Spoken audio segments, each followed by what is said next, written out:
কারণ পশ্চিমবঙ্গে আজকে সবচেয়ে অত্যাচারিত হিন্দু সমাজ, হিন্দু ধর্ম, হিন্দু দেবদেবী, হিন্দু মন্দির।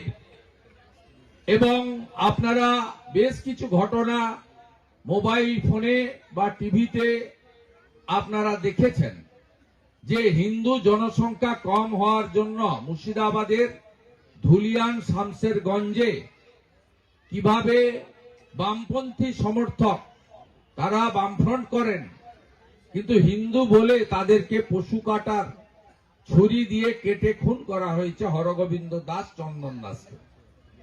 এমন কোন দিন এই রাজ্যে যাচ্ছে না যেদিন কোথাও মন্দির অপবিত্র করছে। গত পরশুদিন হাওড়া জেলার শ্যামপুরে আমাদের যেটাকে আমরা একেবারে নিষিদ্ধ বলি যে খাদ্যকে, বা আমাদের হিন্দুরা যেটাকে থেকে দূরে থাকে, এবং আমরা যে গোমাতাকে পুজো করি, গোবর্ধন পুজো করি, সেই গোমাংস ফেলে দেওয়া হয়েছে আমাদের হাওড়া জেলার শ্যামপুরের 3টি মন্দিরে।